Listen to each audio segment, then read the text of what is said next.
Бүгін ақшаны қалай арттыру керек және ақшаны қалай сақтау керек тақырыбында айтатын боламыз. Астанада менің миллионер таныс кісі бар еді. Ол мына бір кітапты оқуға кеңес берді.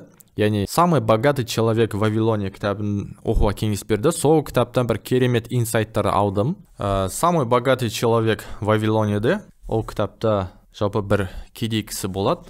Ол кедей не үшін біз кедей екенімізді, не үшін бай болуға талпынбағандықтан олар солай кедей болып қала бергенде, просто талпынбағанда, цель қоймаған. Сондықтан біз ойландық дейді. Яғни біз бай болуымыздың себебі біз талпынған емеспіз, біз ізденген жоқпыз, біз просто жүре бердік дейді. Бір жұмысты істей беріп, содан көтеріліп кетеміз деп. Біз басқа жолды ойлаған жоқпыз, біз басқалардың істеп жатқанын, көпшілік істеп жатқан нәрсені істей берген сияқты да. Және де сол кітаптан алған екінші инсайт, яғни ақшаны егу керек дейді. Ақшаны просто алып жарата салмау керек дейді. Ақшаны алып бір жерге инвестиция салып немесе оның табысты арттыру жолын қарау керек та. Мысалы біз табысты арттырмайтын машина алатын болсақ, машина негізі шығын, байқарап тұрсаң.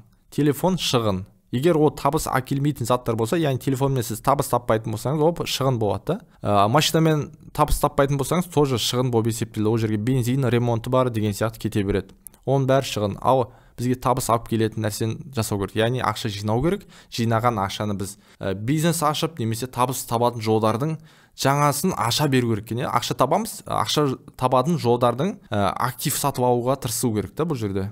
Бұл жерде тағы да алған инсайт, яғни бұл жерде тапқан табысының 10%-ын жинап қой дейді. Сол жинау 10%-ын жаратпау керексің да, сен анау 10%-ын сақтап қоясың, и басқа табыстарыңды жарата бересің, бірақ жинаған 10%-ын теспейсің, и соны ай сайын жинап отыра бересің. Ақша табасың, 10%-ын жинап қоясың. И сол 10%-ды алып, кейін жаңадан табыс алып келу жолын қарастыру керек. Яғни бұл жерде тағы да бір қателік айтады, өз ісінің маманынан бармау. Өз келесі алған жаңа инсайтым, бұл жерде әр өз ісінің маманынан ақыл кеңес сұрау керек. Яғни бір кісі дизайнер болса, сол дизайн жайлы сол кісіден сұрау керек. Немесе бір кәсіптің айналысқыңыз келсе, сол кәсіптің маманынан барып сұрау керек та. Яғни әркім өз ісінің маманынан барып сұрау керек. Өз ісін білмейтін жұрттан әйтеуір біреуден сұрай салмау керек та ақыл кеңес.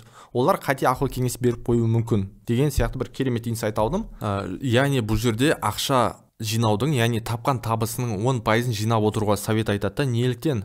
Бұл 10% жинаған сайын қосымша табыс тапқың келіп отыра береді екен да. Мысалы, сізде ақша болса, сіз уже уверенный болып, еркін, қиналмай, еркін сөйлеп, еркін жүресіз да. Яғни жұмысты, дальше жұмысты қиындық тудырмайды, еркін жұмыс жасай бересіз. Ал сізде ақшаңыз жоқ кезде сіз тыпырлап кетесіз, ана жұмыстарды неуверенный жұмыс істеп кетуіңіз мүмкін да. Сондықтан тапқан табысының 10%-ын жинап отыруға кеңес береді. Және де бұл жерде, яғни 10%-ын жинап қоямыз ғой, и қалғанына біз өмір сүруге тырысу керекпіз да. Егер ол жетпейтін болса, табыстың арттыру жолын қарастыру керек та. Бұл жерде үнемдей беру тоже жақсы, бірақ табысты арттырып тұрудың маңызы өте зор. Өйткені біз үнемдеп жағдайымыз бай болуды үйренбей қалуымыз мүмкін да. Сондықтан табысты арттырудың жолдарын қарастыра беру керек. Жаңада айтып кеткендей, енді жиналған ақшаны біз енді бұның табыс алып келу керек. Енді сол табыс алып келетін не істейміз? Жаңа бизнес ашамыз ба, жаңа бір табыс көзін тауып жасау керек. Яғни сол ақшаға біз жаңа ақша алып келетін бір система құру керекпіз да. Жаңа бір жолын табу керекпіз. Ол ақшаны керек емес бір заттарға жұмсап жүрмейміз.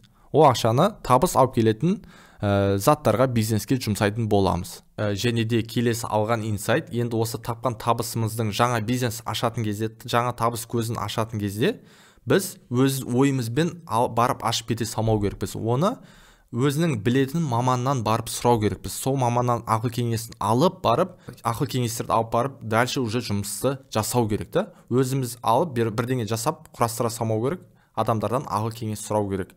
Бұл біздің ақша сақтап қалуымызға жақсы көмегін тигізеді. Даже Сайтмұратов Даллат өзінің подкастында жалпы ақыл кеңесін айтады. Мен бірдеңе инвестиция жасаған кезде қай жерде мен құладым, яғни мен өз ойымен ешкіммен ақылдаспай инвестиция жасаған кезде мен сол жерде минусқа кеттім дейді. Ал мен когда адамдардан ақыл кеңес сұрап, білетін учитель, наставниктерден ақыл сұрап, жаңа инвестиция ашып, жаңа бизнес ашқан кезде олар сол жерде табыс көзі көбірек болғанда, и ол жерде ақша кеміп қалу жолдары өте аз болған. Сондықтан біз бірдеңе жасар алдын өз ісінің маманынан сұрап, сосын біз шешім қабылдау керекпіз. Және де келесі алған инсайт, яғни енді табыс тауып жатырмыз ғой, енді біз бір үй алып қою керек екен. Яғни бұл жерде үй алуға ақыл кеңес айтады. Яғни өзіміздің үйіміз, баспанамыз болған жақсы дейді. Жалпы бұл жерде бұл кітапта көптеген бір керемет инсайттар жазылған. Бұның бәрін келесі сабақтарда, Құдай қаласа келесі видеоларда, келесі подкасттарда айтатын боламын. Әзірше лайк басып тіркелуді ұмытпаймыз. Құдай қаласа әлі көптеген табыс табу жолдың, дамудың жаңа деңгейлерін айтып талдайтын боламыз. Бұл насихат сізге де маған да пайдалы болсын деп түсіріп жатырмын. Жарайды, жақсы, сау болыңыздар. Лайк басып тіркелуді ұмытпаймыз.